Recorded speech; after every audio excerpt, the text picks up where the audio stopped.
संविधान की धारा 48 यानी कि अनुच्छेद 48 ये कहती है कि गाय, बछड़े और दुधारू पशुओं की रक्षा की जाए, पशुपालन को आधुनिक बनाया जाए।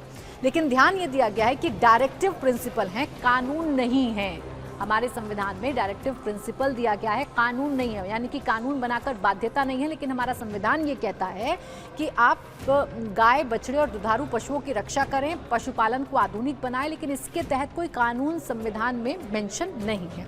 संविधान गाय की रक्षा की बात करता है, लेकिन उसे राष्ट्रीय पशु बनाने का आदेश नहीं देता है, जिसकी मांग इन दिनों की जा रही है।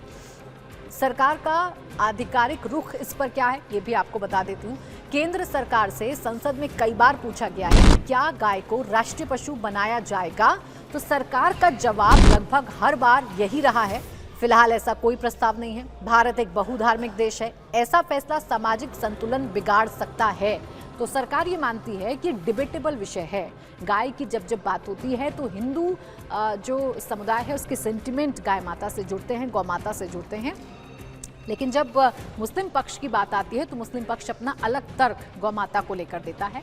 इसीलिए ये एक डिबेटेबल मुद्दा है। और जब सीधे तौर पर संसद के अंदर सरकार से सवाल पूछा गया कि इस वक्त केंद्र में बीजेपी की सरकार है और बीजेपी की सरकार या खासकर अगर आप जिन राज्यों में बीजेपी की सरकार है वहाँ बीजेपी सरकार का रुख देखेंगे कि गाय की कुर्बानी या गाय की कटने पर पूरी तरीके से प्रतिबंध है और कई जगहों पर तो सख्त कानून ऐसे लोगों पर बना दिया गया है। लेकिन केंद्र ने अभी ऐसा कोई कानून नहीं बनाया है और वो ये कहते हैं कि फिलहाल ऐसा कोई प्रस्ताव नहीं है। भारत एक बहुधार्मिक देश है, ऐसा फैसला सामाजिक संतुलन बिगाड़ सकता है।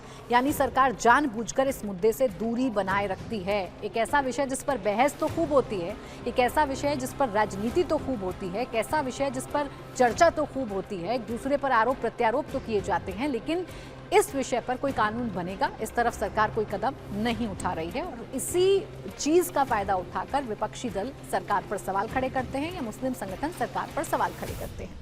कोर्ट का नजरिया क्या है? भारत के सर्वोच्च न्यायालय यानी कि सुप्रीम कोर्ट ऑफ इंडिया ने कई मामलों में साफ कहा है पशु संरक्षण जरूरी है, लेकिन किसी जानवर को धार्मिक आधार पर पूरे देश पर थोपना सही नहीं है।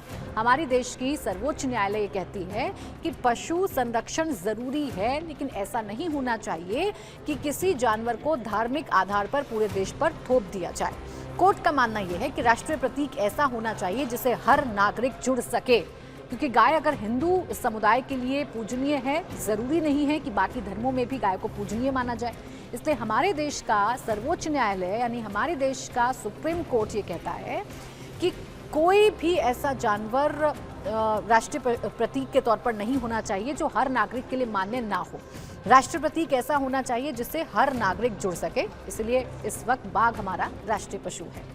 गाय को राष्ट्रीय पशु बनाने के पक्ष में तर्क क्या दिए जाते हैं? पहला तर्क ये दिया जाता है कि धार्मिक और सांस्कृतिक महत्व है। हिंदू धर्म में गाय को गौमाता कहा जाता है। वैदिक काल में गौमाता का पूजन किया जाता है।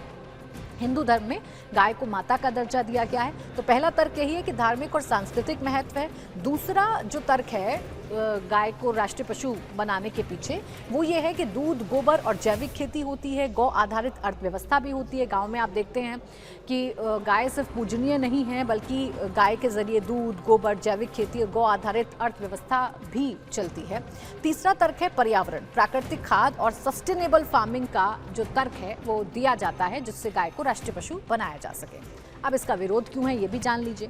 विरोध ये है कि भारत केवल एक धर्म का देश नहीं है, भारत में विविधताएं हैं। भारत में हर धर्म की अपनी एक जगह है, हर मजहब की अपनी एक जगह है।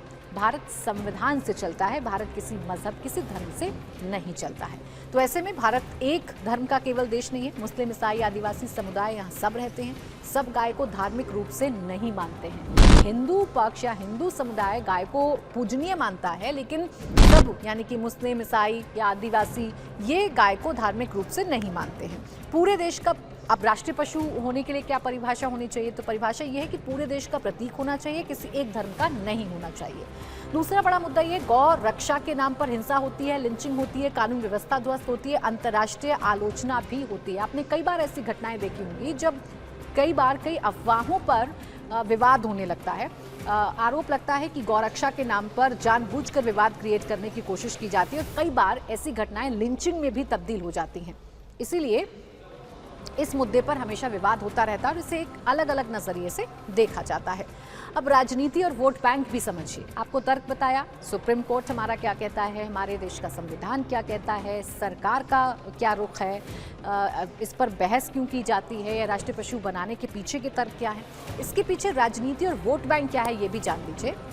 गाय अब आस्था नहीं राजनीति का हथियार बन चुकी है। आलोचक ये कहते हैं कि गाय आस्था का विषय नहीं रह गई है, ये अब वोट बैंक की राजनीति का हिस्सा बन गई है, क्योंकि गाय की बात कर हिंदू सेंटिमेंट्स के साथ जोड़ने की कोशिश कुछ राजनीतिक दल करते हैं। हिंदू वोट बैंक को साधने की कोशिश की जाती है, इसलिए बार बार गाय के संरक्षण का मुद्दा उठाया जाता है।